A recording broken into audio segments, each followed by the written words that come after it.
Hello and welcome to the Tottenham America channel. Today, we will be reacting to Tottenham Hotspur's exhilarating, yet again, another comeback win in London as they came back from 1-0 down, 2-1 down, and 3-2 down to win 4-3 against Leeds United in their final match before the 2022 FIFA World Cup in Qatar, thanks to goals from Kane, Ben Davies, and a double from BENTANCUR. Let's start in the first half, where Crescencio Somerville, after just 10 minutes, gave Leeds the lead in this match. A beautiful control by Crescencio Somerville to keep it away from Dyer, and a nice, neat finish past Lloris at the near post to give Leeds the opening goal.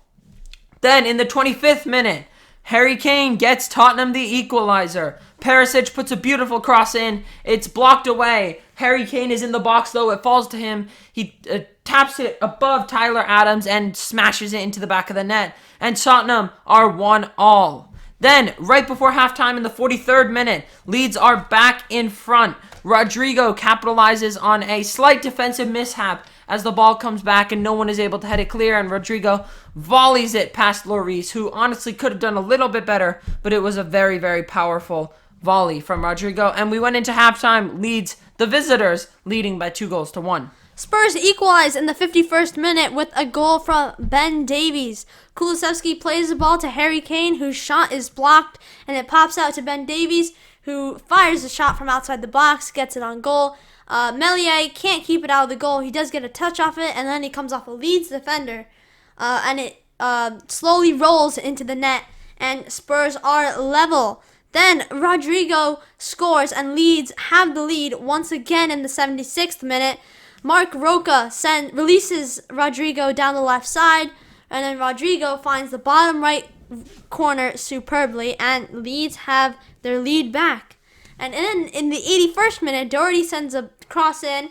It's not cleared all the way, but it falls to Rodrigo Bentancur, who chests the ball down, volleys it on target, and it takes a little deflection and goes into the goal. And Spurs are level once again, and it's 3-3. Then only just 2 minutes later, Kulusevski runs around the Leeds defenders and passes it to Rodrigo Bentancur to pass it into an empty net, and Spurs win this match. Then in the 87th minute, Tyler Adams is sent off for Leeds United after getting 2 yellow cards, which makes it even worse for Leeds United, and then Spurs go on to win the game 4-3. It was a very, very well-managed match towards the end. We should not be conceding all 3 goals to Leeds. Our defense, especially in the first half, was in shambles. The second goal, Rodrigo's goal, we switched off. Half of the goals we switched off. We half cleared it and then gave up on it. Yeah. And then Leeds won it back and scored. Ben Davies was probably the only player in defense who could actually hold his head up, as saying I was good today. Because Dyer, Sanchez, and Longley were not great. Mainly Dyer and Emerson, they were pretty bad. Midfield, Højbjerg and Bentancur, you would not even think that they have a World Cup coming up in just a week. The way they played today, they were running through their gears so much, and this 1 week will be a well-deserved rest for those 2 players. And for Harry Kane, who scored yet again today to give him, I believe, 12 goals? 12 goals in the Premier League for Harry Kane. He's doing really well in the Premier League. 12 in 15 is a ridiculous count, which is overshadowed by Erling Haaland's 18 and 14 or something like that. But Harry Kane is slowly catching up. Kulusevski was a different monster today. Kulusevski was amazing today. Today we saw how much we needed him and how much he affected our attack. He's basically our playmaker almost. He creates all those chances down the right side of the field. We saw that for the last goal and for the second goal where we equalized at the start of the second half.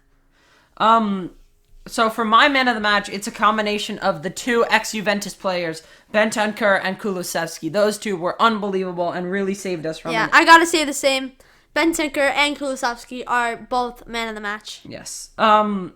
Just thinking about if the World Cup wasn't now, what changes would we have made? Because the biggest change, I think, would be in defense. With Dyer's form right now, he would not be allowed to continue going in that back 3.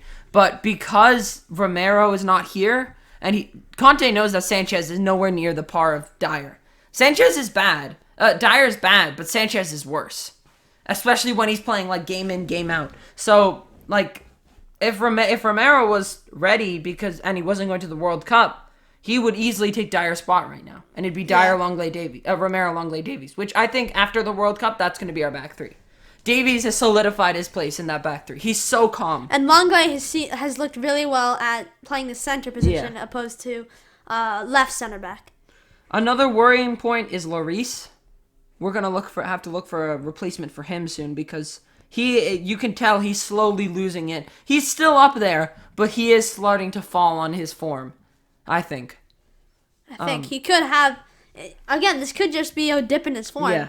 Like he's been having really all over the place performances. He had a bad performance against who was it?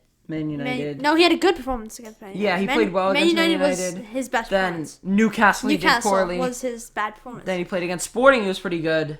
Marseille, he was excellent. So he's had so many up and down performances recently. Hopefully it solidifies after the World Cup. This was a much needed win for Tottenham. We go into third place now, pending on the results of Newcastle versus Chelsea. If Newcastle win, they will go back above us into third place and we'll fall to fourth. But they are playing Chelsea, and we're hoping that our London rivals can actually do something useful for us for once. But yeah, really, really good game today. And it's the best way to end off with a win for this break. The World Cup will happen, then everyone will come back, and we've got one more match this calendar year before we move into the new year.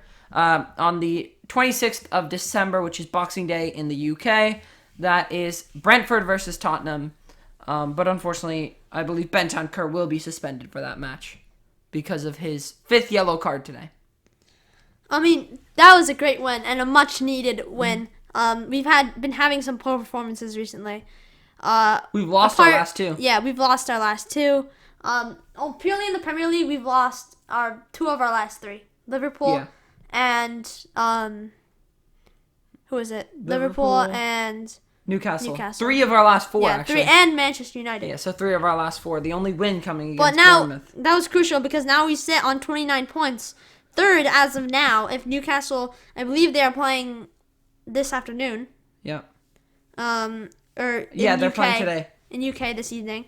And as of now, Spurs hold third spot. Yep. Which if Newcastle get a draw or lose, we hold third spot into the break, which is excellent. That's a good position to be in. And we're also only 3 points behind Manchester City, although they do have a game in hand. But the worrisome ones are Arsenal. Arsenal are 2 points ahead of Man City, and they have a game in hand to them. So they could go 5 points clear, which is not very good. But Arsenal play Wolves later on today at 2:45 Eastern, so let's see what happens there. But that's it for our reactions to Tottenham Hotspur versus Leeds United in their last match before the Qatar World Cup of 2022. If you enjoyed, make sure you smash the subscribe button, hit the like button if you enjoy our content, comment down below who your player of the match is, and until next time, come on, you Spurs!